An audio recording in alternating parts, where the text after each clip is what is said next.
గిరిజనులు మంచిగా బతికేందుకు ప్రభుత్వం చాలా పథకాలు తీసుకొస్తుందన్నారు రాష్ట్ర డిప్యూటీ సీఎం మహమూద్ అలీ. 12% రిజర్వేషన్లు కల్పిస్తున్నామన్నారు. రవీంద్ర భారతిలో తెలంగాణ టూరిజం గిరిజన సంక్షేమ సంఘం ఆధ్వర్యంలో జరిగిన ట్రైబల్ డే సంబరాలకు అలీతో పాటు మంత్రి నాయని నరసింహారెడ్డి ఇతర నేతలు వచ్చారు. రాష్ట్రం వచ్చినాకనే గిరిజనులు ఆత్మగౌరవంతో బతుకుతున్నారని చెప్పారు మంత్రులు.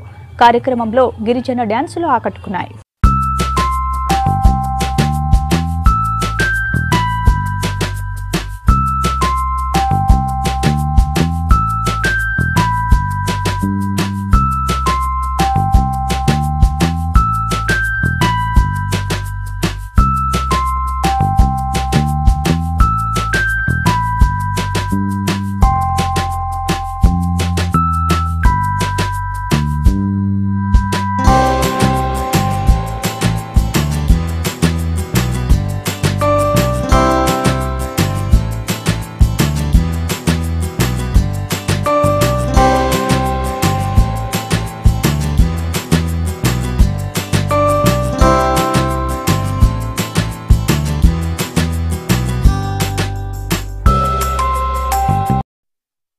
ట్రావెల్స్ లో అంటే చాలా బ్యాక్వర్డ్ ఉన్నారు.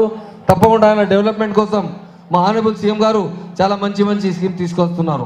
ట్రావెల్ చాలా హార్డ్ వర్క్ చేసే ఎస్టీ బ్రాదర్స్ అందరూ చాలా హార్డ్ వర్క్ చేస్తున్నారు.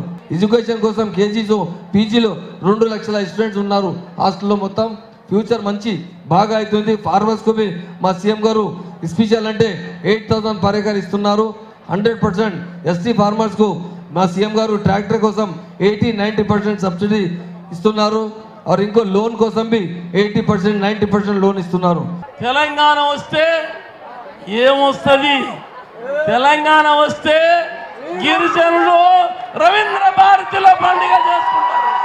ఆనాడు ప్రభుత్వంలో తెలుగుదేశం కాంగ్రెస్ నాయకులు గిరిజనులను రవీంద్ర భారతి తొంగి చూడనియలే. మన ముఖ్యమంత్రి గారు గిరిజనులకు 12% రిజర్వేషన్లు ఇస్తామని పార్లమెంటులో ప్రైమ్ మినిస్టర్ తోటి మాట్లాడారు. మరి గిరిజనులకు తప్పకుండా చట్టపరంగా మీకు హక్కు ఉన్నది, మీకు తప్పకుండా రిజర్వేషన్లు వస్తాయి.